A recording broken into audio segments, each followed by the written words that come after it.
Hello, everybody, and welcome to Season 2, Episode 2 of Dogs on Skates. I am J-Dog, that is Andy. We have an exciting show for you guys, and a exciting weekend of the last, couple games of Canucks hockey. My goodness. Scoring the lights out, everybody and their dog. Not getting shots, but No. scoring like crazy.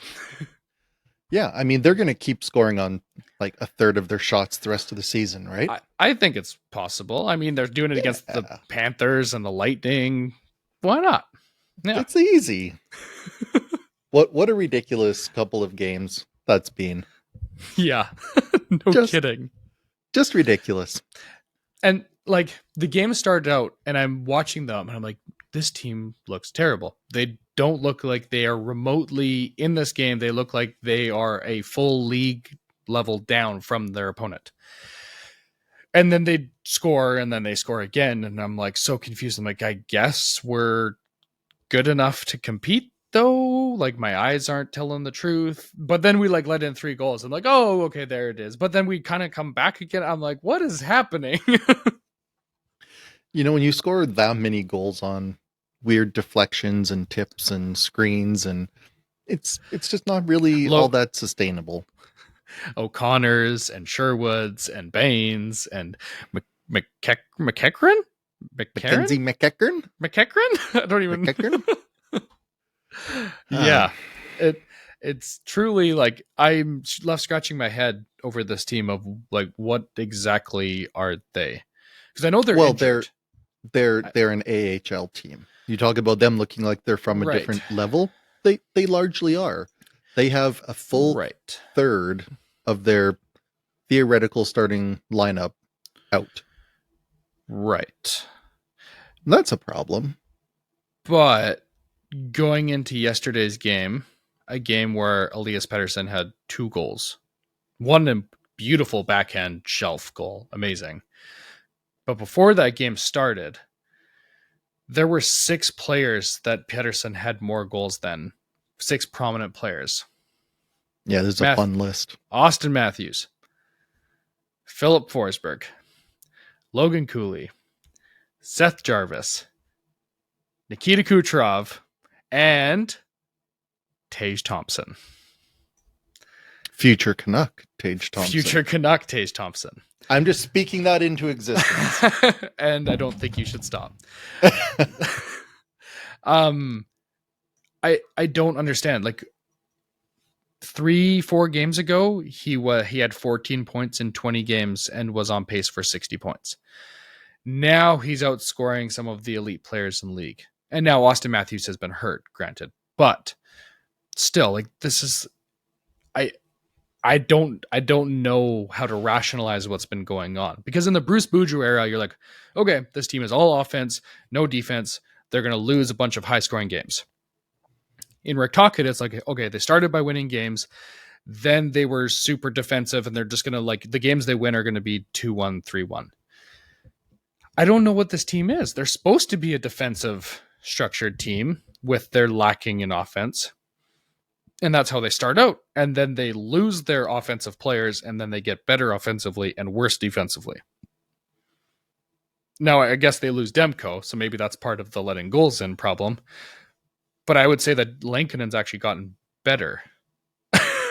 I'm so confused. Lankinen's been improving, I think. I would say so. I have some issues with the list of guys that Petey's outscoring. Okay. And there's a couple of reasons for that. The first is that Petey's been in this slump for two plus seasons now. Right. Correct.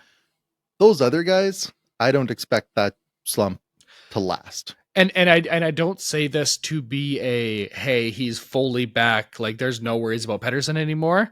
This is what the heck is going on? Because you watch the games, to me, he doesn't look like Kucherov or Tage Thompson or Seth Jarvis or Austin Matthews or Logan Cooley or Philip Forsberg.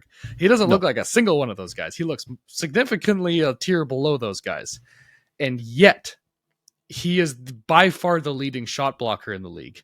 He is getting the goals and the points. They are losing games, but they're scoring 5 goals. I'm so confused. I mean, the list of guys that have scored more than Petey is 40 players deep. Right. Which isn't what you want out of your nearly $12 million hypothetical superstar first line center. Right. So therein lies the rub, right? That yes, it's better than it's been. Yes, it's better than a number of high profile guys. Those are both unequivocal positives. Yeah. Right. I don't want to take that away from him. But there's a lot of asterisks next to that. Correct. So I don't know. Petey to me feels very much like the Canucks have in him a fantastic 2C second line center. Mm-hmm. Or like a 1B. Like it's a second line, but he's borderline first. Like him and Miller. That's exactly what they were. They were both borderline first, second line centers. Yeah. Yeah. Which is a nice place to be. Right. If you can manage to bring in a true 1C, like I think Tage Thompson. There it is. then you have a legitimate 1C, and you have maybe one of, if not the best 2Cs in the league. Correct. Yeah. And that sounds great. I don't know how likely that is, but now this came out this week. According to M and Danico, Marco Diem. Yes, well-known insider. he covers that. He covers the Habs. I personally am unfamiliar with his work, but according to him and the RG media, the Canucks and the Canadiens have asked the Buffalo Sabres for availability of Tage Thompson. Sabres are not willing to engage in trade talks about him at this time. Well, I mean, yeah, that's a step in the direction we've been asking for, and it's been recorded on this podcast now, going back almost a year.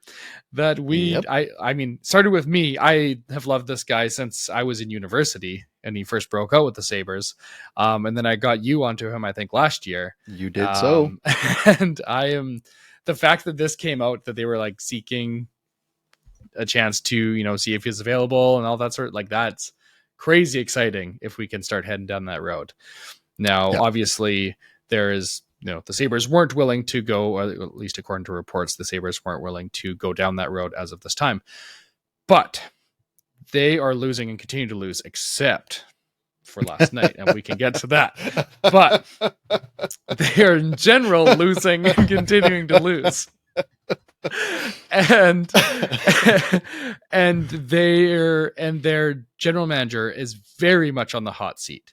Jarmo Kekalainen is there. I believe he's stepped in as their assistant or like advisor kind of role.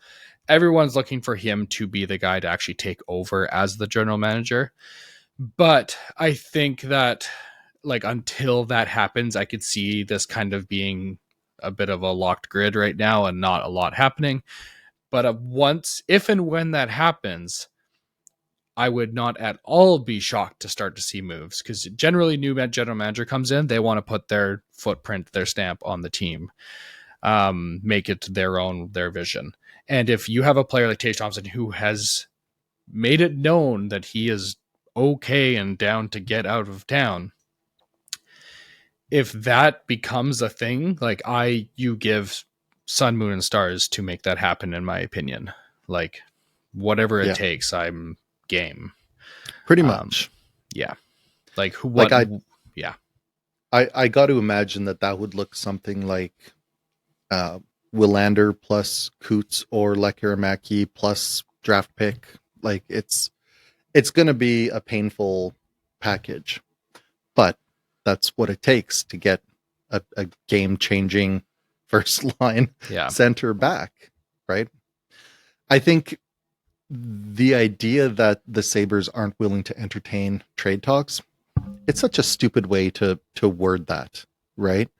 Canucks have no interest in trading Quinn Hughes right now. Yeah. But let's be real. All that takes is one phone call. A team calls you up, is willing to knock your socks off with an offer. then make you an offer you can't refuse, and it's Nathan done. McKinnon. Oh, right. Right?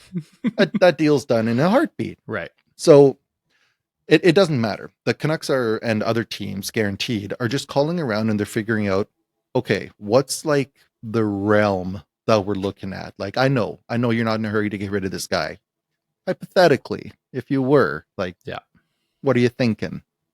And then you take it away and you go, can we live with that? What can we do? You know, they're not at the point of having a fire sale and getting rid of guys. They will. It's what Buffalo does, right? Mm-hmm. They'll load up on young talent and they'll be really good young players, and then they'll trade them. So based on what I've been seeing or lately, let them walk.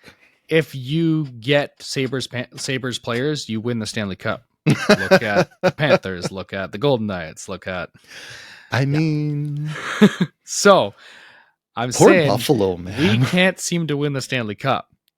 But have we trying to get as many Sabres players as possible? I know we've gotten a couple over the years. We've got Ryan Miller. We've gotten, a couple here and there. We've got Tyler Myers. But have we considered really loading up on Sabres players? Because I think that might be the key that we've been missing all along. Very true. So that's a super interesting thought. I'm glad that they are at least exploring the idea of a big swing. Not for a 2C, but for a 1C. You mean David Kampf's not enough for you? Are we going to talk about him now? No, we will, but not quite. Because I want to talk about Tuck from the Sabres, who is a free agent this summer, and his partner is from Vancouver. Okay. He is a very good player. I would have to double check it. I'm quite positive he's a centerman. But that is something that I could also like. Is there a world at all where you make this a mega blockbuster and you try and get Tuck and Thompson for Pettersson and that? Like I'm going full like fantasy hockey, like NHL 26 kind of trade talk, but two extremely desperate teams, two teams whose fans are completely fed up with the crap that's been going on.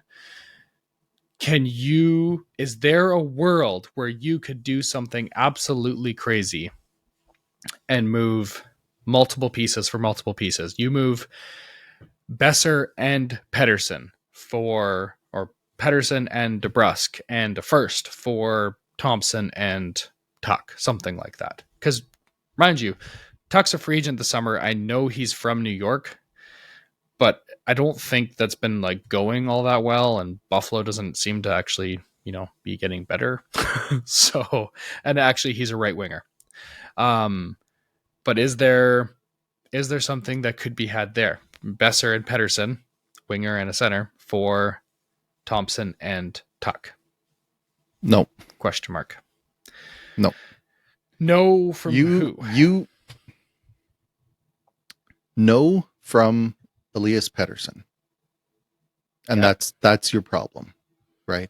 Pettersson has a full no movement clause now. Correct.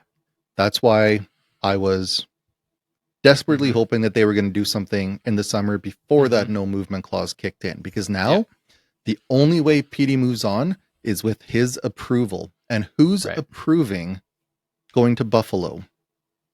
So I could see him approving going to Buffalo, but not at this moment. If Pettersson continues to play well and actually looks like he's going to be a 80 to 100 point player, I think he says no. If he goes and it looks like he's going to finish at the 50, 60 point player, he's going to get so much heat from this market and from this media base. Heat that he very obviously does not like to get. He has made it very known that he does not like criticism. Do you think that Buffalo is going to give him a hard time if he has a bad night? Like, yes, Buffalo in the 80s would have given him a hard time. Buffalo now is just crying for someone who knows how to do something with the puck. Something more than just skate. Like, they're crying for some kind of big change. Maybe? I don't see it. But Alternatively, as well, if Pettersson is playing great, then cool. Like maybe that's a problem we don't need to fix then. That's awesome. It's fixed itself. But if he's playing poorly, that potentially becomes an option. Now, maybe that doesn't become an option to actually get Thompson then. Maybe that's the problem with this whole situation. But if the Canucks are even,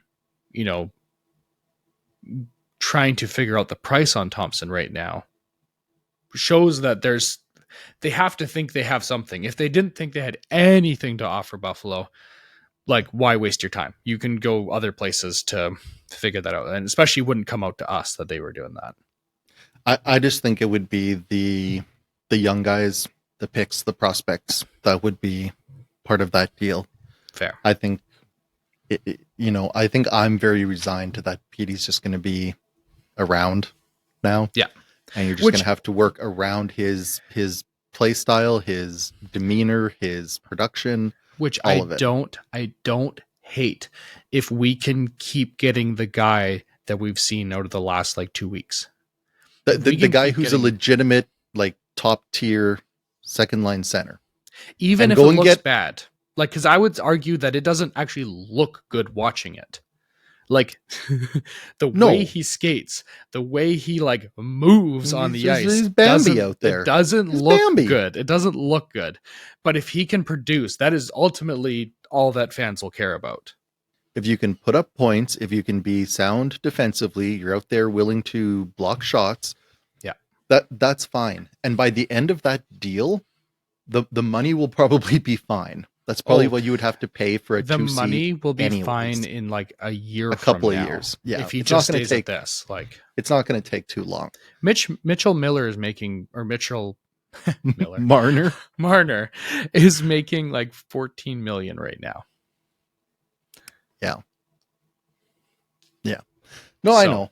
I think the best bet is to plan on it being some sort of a 1A, 1B, or I guess 2A, 2B. Mm-hmm. And just working around Pettersson's contract and everything else. So that's my guess.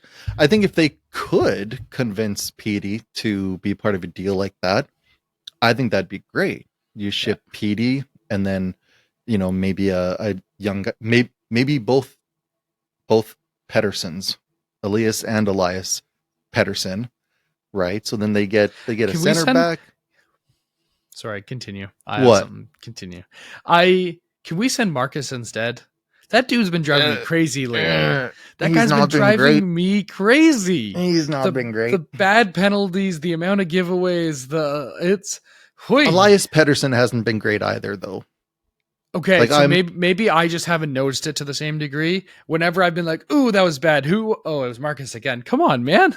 I'm rooting for this guy, and I feel like I'm blinding myself to it because I want to be no, I really like this guy. I don't want to see his faults.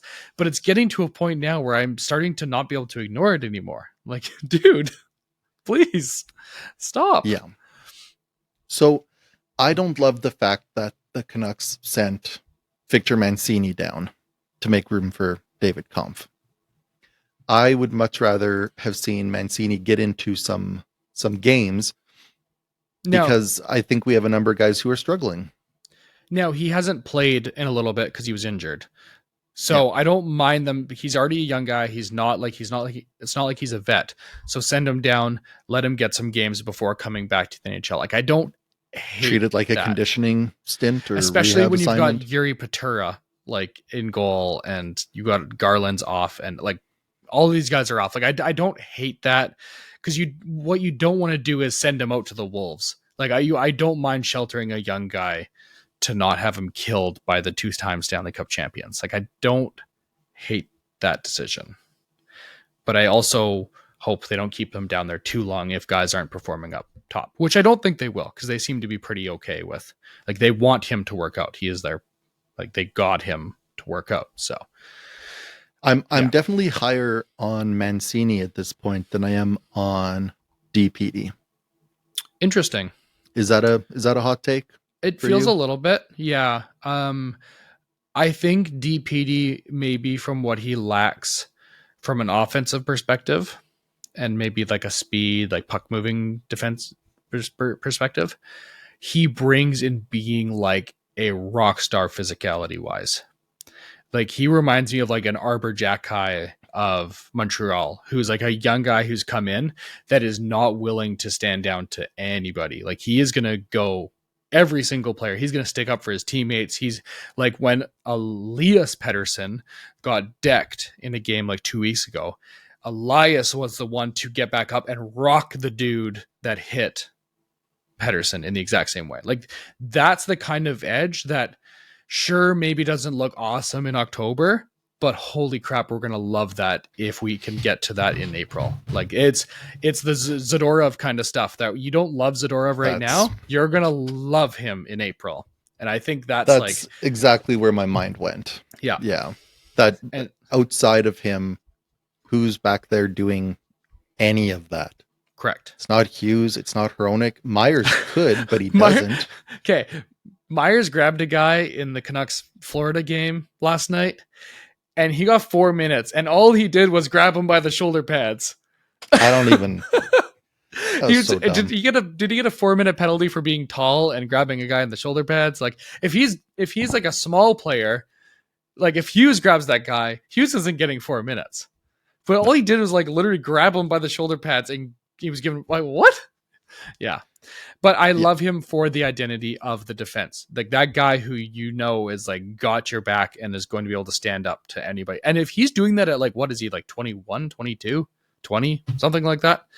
If he's doing that at this age, like how crazy could he be at 26, 27? But like that's like the Bruins 2011 kind of stuff. That's Chicago Dustin Byfuglien kind of stuff. Like, yeah. You're right, as usual. I hate it. It's really annoying. But yeah, I mean, DPD is what is he? Yeah, he's 21. Like and that's crazy. And you really do want at least somebody on the team with a little physicality, because even Kane, right? Kane was supposed to bring a little bite, and he has. I'm gonna stick up for that guy. He has been catching heat from a lot of people.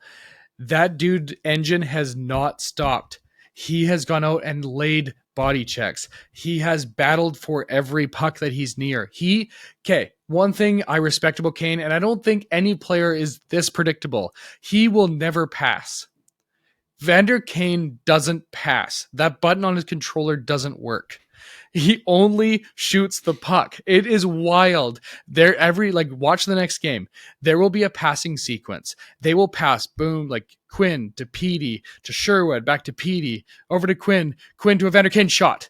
He will never continue a passing cycle. He will always shoot. And almost always it will be actually on net. And I will I respect the heck out of that, because my goodness, am I sick of them just like passing just to get the perfect play. I respect that he shoots and then there's a rebound and they score. That has happened like a decent amount of times, or it's been like he hit the post last night. Like I hate the penalties that are taken, and I think the refs also have it out for him, and there might be a valid reason for that. But I respect he gets a lot of reputation calls. That but I respect the fact that he is willing to fire the puck every single time. I bet on him to get more than 2 shots like every game, because it's so predictable. It is, yeah. So I'm gonna stick up for that guy, because he's willing to do something most all the Canucks are not willing to do, and he brings an energy to the team that a lot of other guys are not bringing in certain games. I digress. Well, there you go, Evander. You've got at least one defender. Which I was not expecting to come into the season defending him. I was expecting to come in and be like, oh no, Evander, like, please. Like, that's what I was expecting it to be. Instead, it's been like Tyler Myers. And okay, let me ask you this. If you could jump in your time machine and go back, do you let it play out for Evander Kane, or do you take the money you're spending on Kane now and maybe give it at least some of it, most of it, to Suter? I knew you were going there.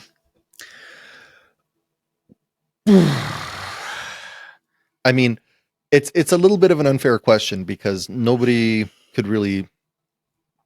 Well, I was going to say nobody could predict the way that this season has gone, but you went in with Hedel as your 2C, and everybody knew that was only a matter of time. No one could predict that Demko was going to get injured and leave during a Winnipeg game, which seems to be his kryptonite. Oh man. Yeah. Truth serum, if you gave it to me, I would say you give the money to Suter. Because of position. If Evander Kane played center, I think it would be a different answer. But because of position, I think you'd have to give it to Suter. And Suter's not setting the world on fire. He's got 10 points in 20 games, but that's fine. And he was setting the world on fire for a bit. He was the Blues' leading scorer to start the season, and I think that's what got a lot of publicity. Yeah. He's on pace for a similar-ish year for them as he had for Vancouver. Right, which is good. Which is pretty darn good for what he makes. Did you see the Jim? My goodness, my brain is not working. Rutherford? Thank you. Rutherford. In an interview talking about their miscommunication around the Suter signing. Okay, so maybe I can try and find that and we play it next week or something. But they were like kind of asking about how all of that went, and he said that there was they thought they were still in on him when he signed with the Blues. There was a miscommunication around term or something like that, and I'm like, I have been a huge Jim Rutherford, Patrick Alphine fan since they've been hired. Every time they've taken heat, I've stuck up for them because I feel like trade-wise, roster management, for the most part, they've done a good job. They've made this team much more competitive than they used to be. And whenever they talk, I'm like, okay, I see the vision. I see what you guys are doing. Let's go for it. And they're losing me so fast right now. So insanely fast. The comment, it would be more expensive to not get a center than to get one. And then they didn't go and get one. And then they lost the centerman they did have. And not over, hey, we disagreed and we ran out of money because we got Kane. No, this was, we just had a miscommunication. We thought we were in on him. And then it was surprise, he's signed somewhere else. That can't happen. Is it not giving Benning flashbacks? That is exactly what's happening. We ran out of time. That's exactly what's happening. We ran out of time. Yeah. And and there's two of them. You got Alvin and Rutherford. You're telling me one of those guys couldn't stay in contact? It's not just that. They have minions for days. Oh, yeah. Like high-level minions. Like people that are very, very high-level executive people that are working for them that are probably in lower positions than they could be in other organizations because I guess they want to work for these people. But my goodness, like the drop in my heart when I heard that, I was no, not again. I can't do this again. And there was more out of Rutherford as well recently, which is, I'm sure you know where this is going, squashing any talk of a rebuild. Yep. And I don't get it. I'm sure that's marching orders from the owner. I'm sure that's what that is. And it has to be because he came out and said the direction of our organization hinges on Quinn Hughes. He said that like months ago. And now it's no matter what Quinn Hughes, whether he leaves or not, we're not rebuilding.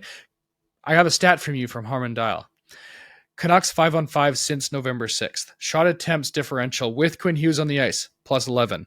Shot attempt differential without Quinn Hughes on the ice, minus 109. Negative 109. Uh-huh. Mr. Cam Robinson with a, sassy comment, but no need to rebuild if he leaves, though.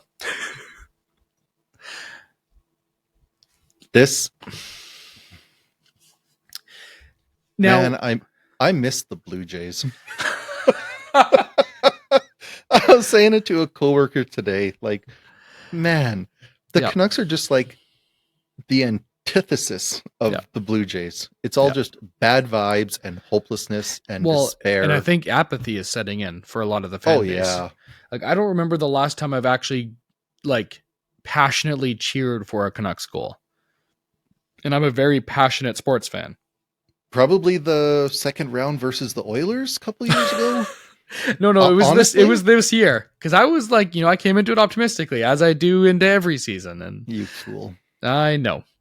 But I'm a Jaguars fan too, so I come by it honestly.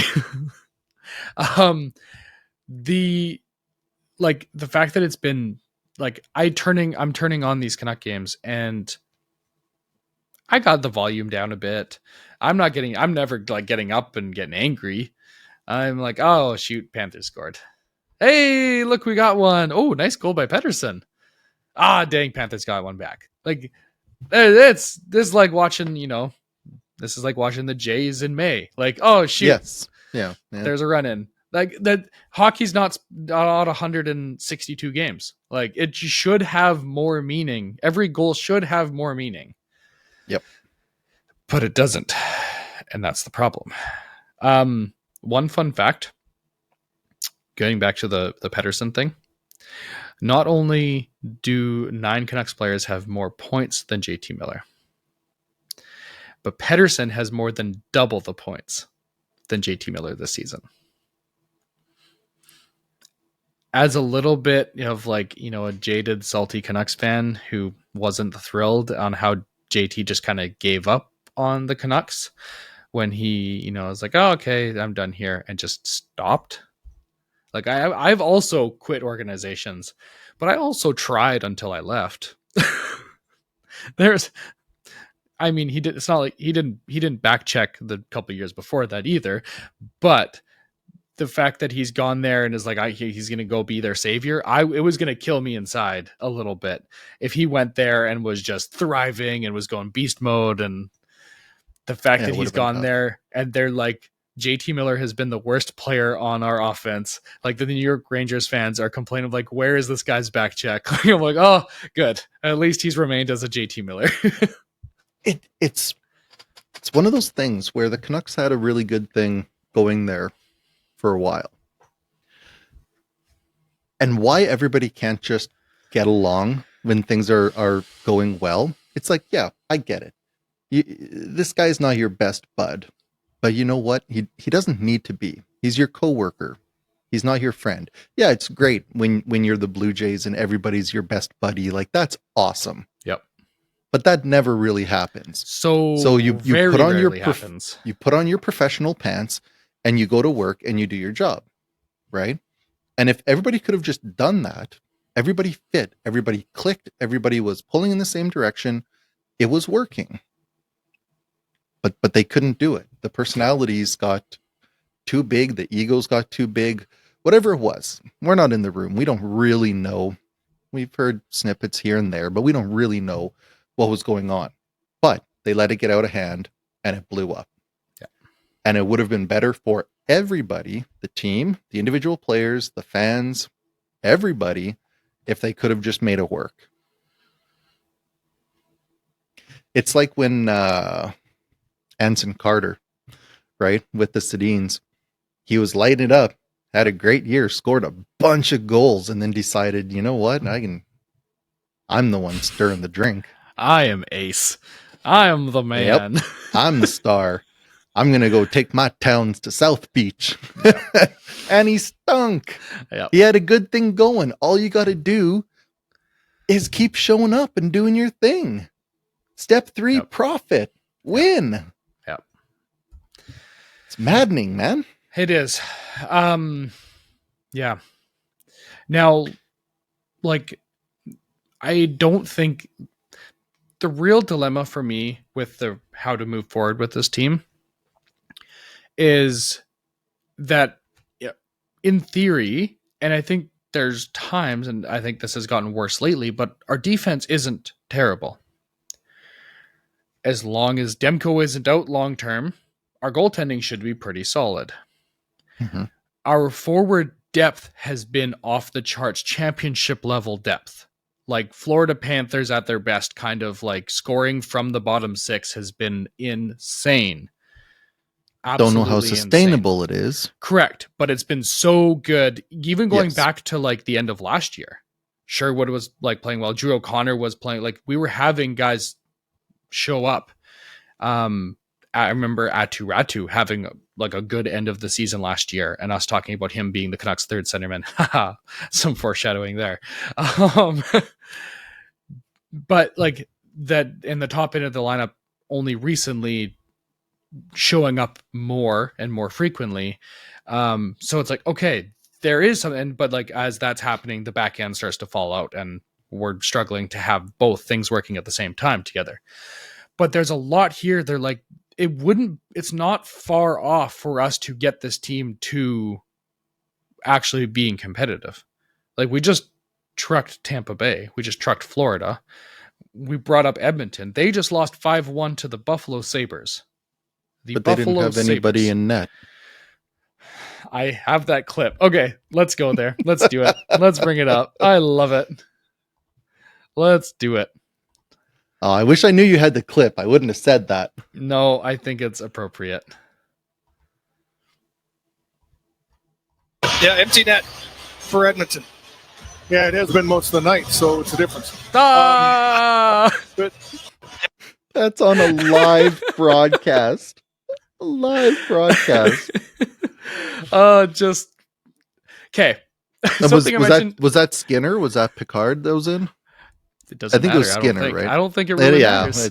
I think the point is that it didn't matter. Right, exactly.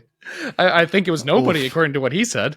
I mentioned to my wife last night, I was like, the nice thing about this season is that every time the Canucks have let me down, the Oilers have been right there to pick me back up again. Like they have been as stable as a friend as pretty much you can get.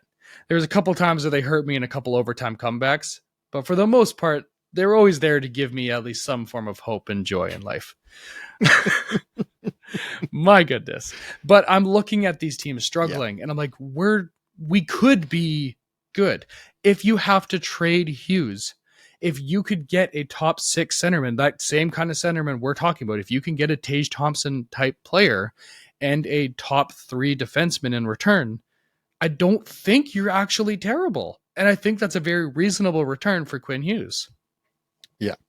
I don't think you're wrong at all. I think if either of those two things happen, if you get the sense or Hughes comes right out and tells you that he's leaving. And again, this is Quinn Hughes on like $6 million for the next 2 years. Oh, that should be a freaking haul.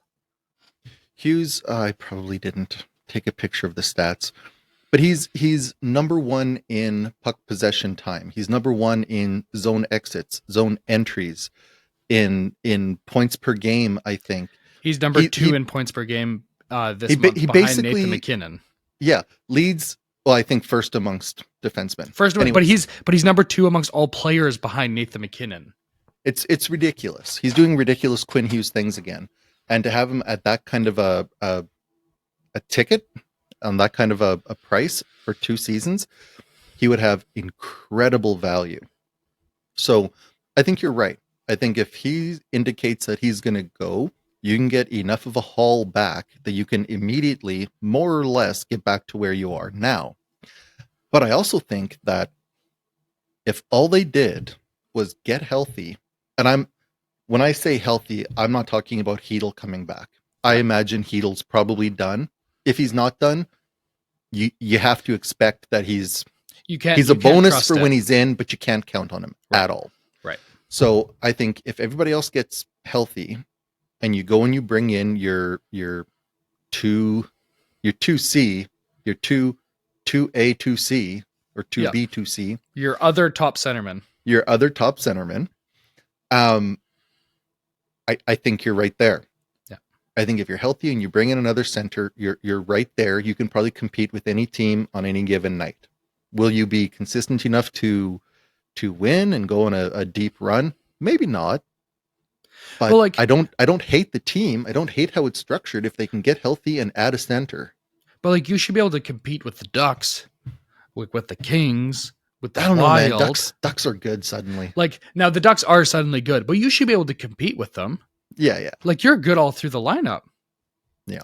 Like, I know the Ducks, like, high-end talent is crazy how they've kind of come out of the gate here. Now, a high-end young talent doesn't necessarily mean you're going to be able to sustain that all through the season, so we'll see how this continues. And I know they've got guys like Kreider and Trouba, like other vets too that know what they're doing. Yeah. Good reason to cheer against them. So many good reasons. So many good reasons. But like, we could compete with those guys if we could get healthy and improve those slots like you're talking about. Like, and that's the part of me, and I've been fully on board. If Quinn goes, we rebuild this thing. And now I'm like, okay, I see the argument. I'm not sure which side of the line I fit on, but I can see the argument to trying to do something if you have to trade Hughes. As long as you're getting right now, guys. If all you can get is futures, then you just stop right now. You trade everything for futures and you do Chicago, San Jose, Duck style rebuilds. I don't care about either of those. If you can get back current players that are going to help you win now, cool. If you get futures and you launch into a rebuild, cool. Either one of those I am A-okay with. And I could actually get on board and be excited for the future. What terrifies me? The nothing. The Jim Benning. Nothing. Yeah. Which is the playing this out for the next year and a half and having Quinn Hughes walk away for nothing. Yep. Definitely. And it's entirely possible that could happen. It's what the LA Angels just did with Shohei Ohtani a few years ago. I was like, you've got him for the rest of this year and all of next year. Trade him now. He would have so much value to another team because they get 2 playoffs out of him. 2. Yep. And they didn't do it. And he walked. And now the Angels still stink because they didn't get anything for him. A generational, maybe the best player of all time.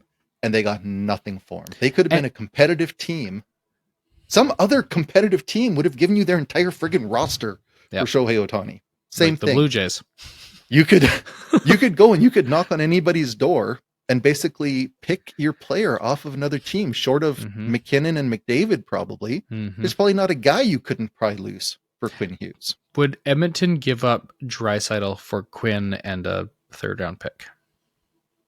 I don't think you'd need the 3rd round pick. I think if they had 2 brain cells to rub together, they'd take that deal. I think so too. Because you got 2 years, and if you got Quinn at like literally a third of the price of, or like a, something like that of Draisaitl. Yeah. Which is wild. Wild. And you saw what Rantanen got last year. Like the return that Carolina got for Rantanen on a, like, what? Oh my goodness. And Rantanen's like, he's good. But he's not the top 2 in his position. And he was expiring. You got an extra year. Crazy. Like, and his original deal was still not, I don't think, as good as Quinn Hughes's. No, it wasn't. He's not as impactful a player, and he cost more, and he had less time left. You could get a king's ransom from anybody. And if you're Jim Rutherford and you're like, no, I'm too old to rebuild. I can't see this through. We are here to win. Then please win. Go do things to make your team win. Right, exactly. Step aside. Like it's the sitting duck, like sitting on your hands, like. But Frankie's the problem. I have no doubt that that's true. Jim Rutherford, I don't know that I would love the direction he took, but he'd take one. He would take one. I mean, he did that in Pittsburgh. He took lots of directions and he won a couple cups with it. Yeah. That's the thing. Mind you, he had Crosby, but that helps. I mean, but we got Quinn Hughes, right? Yeah, the same thing. So I don't know. The no plan is what kills me. It always has. We've talked about it before on the show. It's just make a decision, live with the consequences, but just don't let that be decision. Don't let that decision be you lose maybe the best player the team's ever had in its 50 plus years for nothing. That is the only thing you cannot do. If Quinn Hughes wants to leave, I will be very sad. This will give me some feelings, but that's okay. If he's going to leave, he's going to leave. You wish him the best. And you don't really blame him. Like, no. Yeah. I don't think unless something changes between now and then, I'm not going to harbor resentment the same way I do with JT Miller. No. Hughes shows up every game, plays his ass off, wants to win. Yeah. But I wouldn't blame him when he sees the way that Francesco Aquilini strangles this team. I wouldn't blame him for saying, you know what? Maybe somewhere else could be okay. Yeah. Last thing I want to touch on, I know it's a thing you don't want to talk about, but I want to talk about the David Kampf signing. And I want to do it. It stinks. Yeah. Okay. So I want to do it in a vacuum. So I think David Kampf for this team, not a solution, not a fix. No. David Kampf to a team, an NHL player who is very good defensively, wins way more faceoffs than he loses, and has shown to not be a liability in big moments.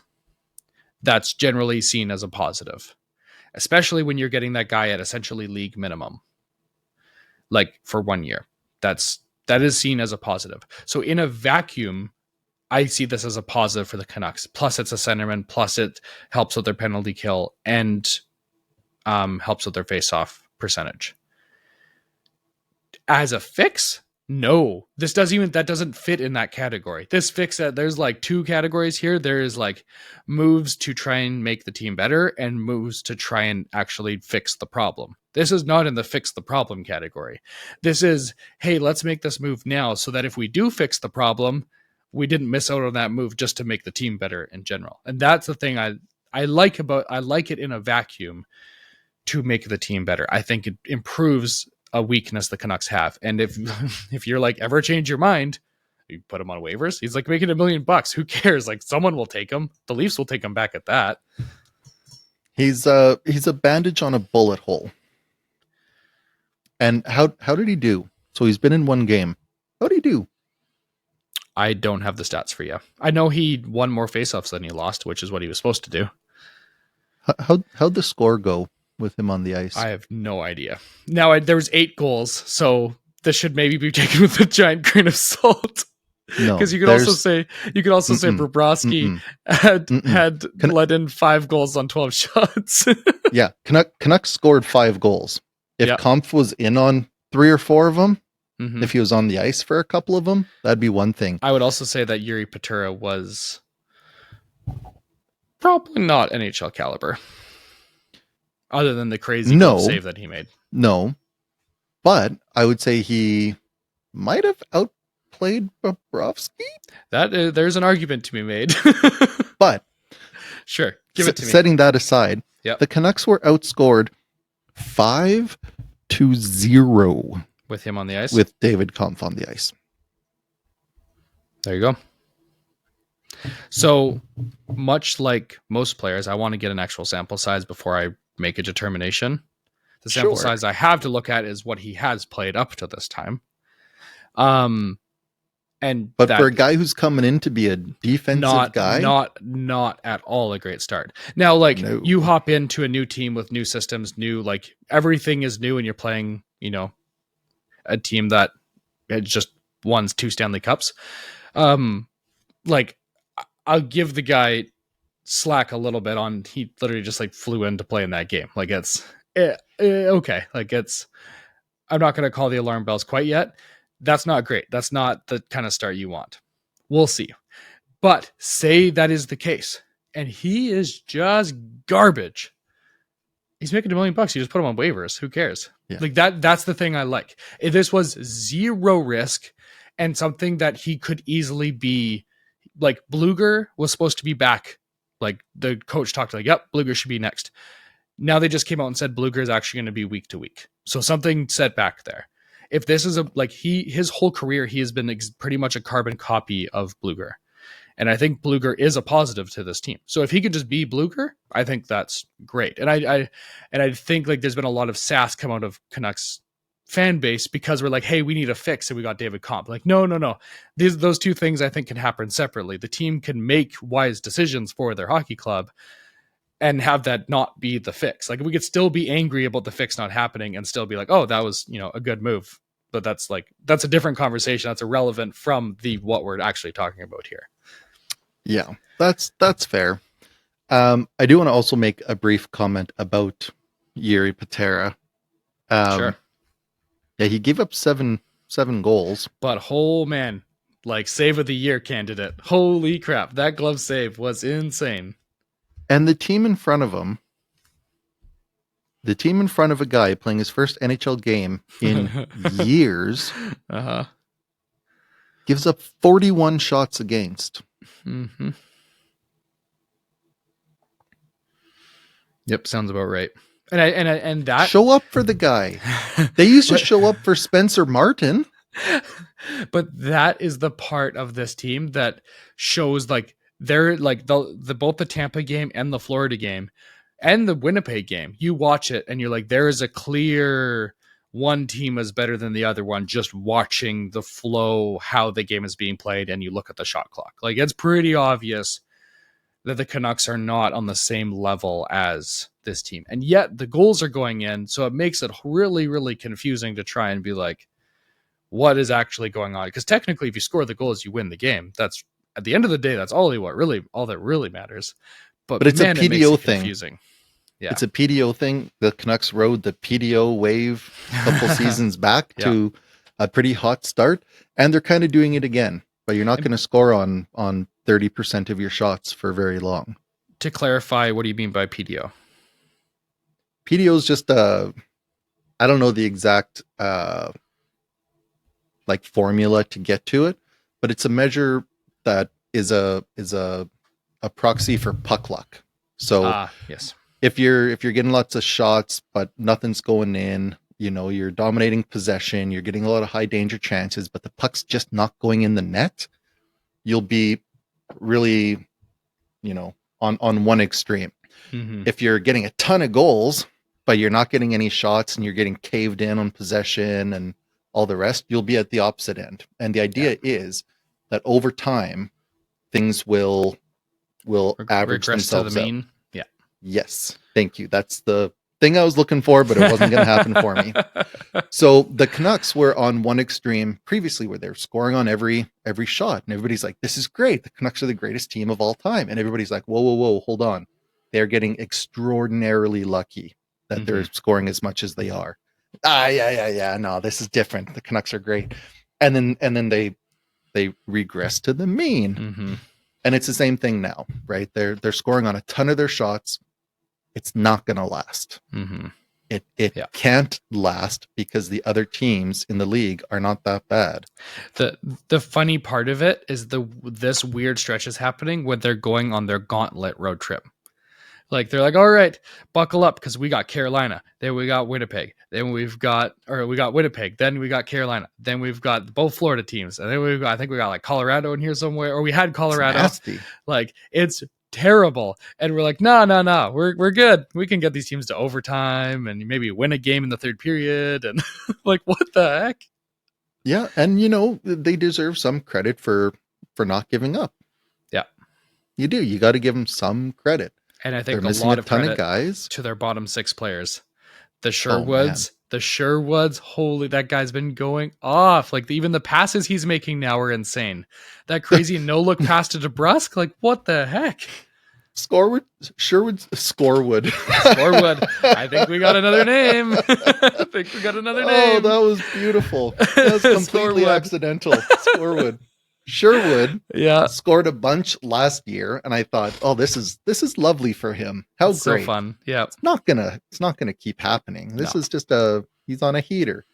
But then he comes back and he's like, you know what?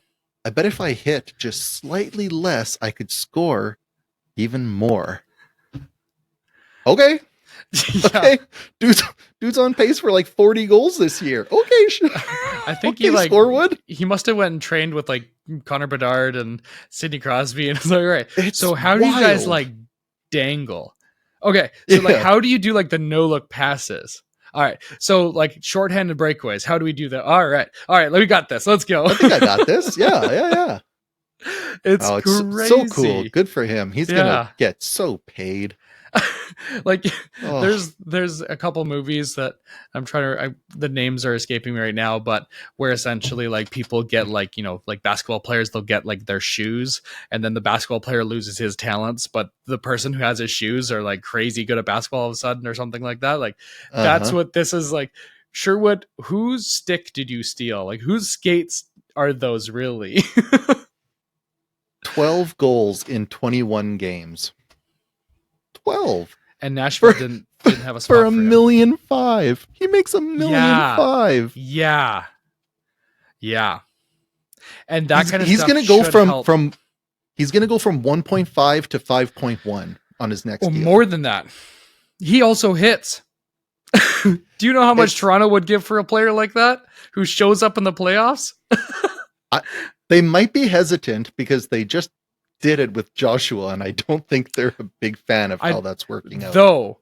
Though Joshua didn't lead the league in hits, and Joshua wasn't doing quite the level of like Joshua wasn't quite this. Yeah, that's fair. But yeah, I don't think they're particularly thrilled with his 5 points in 20 games, but but I don't think that's their focus right now. No. They have bigger fish to fry. Oh man, Austin Matthews and Matthew Nyes both out right now, including like a whole host of other guys. But yeah, we're not the only team that have lost guys. Like teams are catching up to us on the injure list. Jack Hughes cut himself at a team event and is now out for like 8 weeks. Yeah, I want to know more about that. Supposedly, it was like something about leaning on like the glass. So I don't know if there was like a glass like topper, like a glass divider, something like that he like leaned on and it broke, and that's what like and it cut his finger really bad. Or if like he accidentally leaned really like his body weight onto cut glass. It was something that is like it was from multiple New Jersey sources that it was something about leaning on glass and it broke and cut his finger at a team dinner. But I like to picture he and Luke just got gunned at the table, and Luke grabs a steak knife and he goes, "Hey, give me your hand." Yeah. Okay, let's get our story straight here, guys. So you leaned on the glass, broke. Yes. I think that's good enough. That's all we need. That happens all the time, right? All the time. Yeah. So, I don't know what this team is. They keep really confusing me.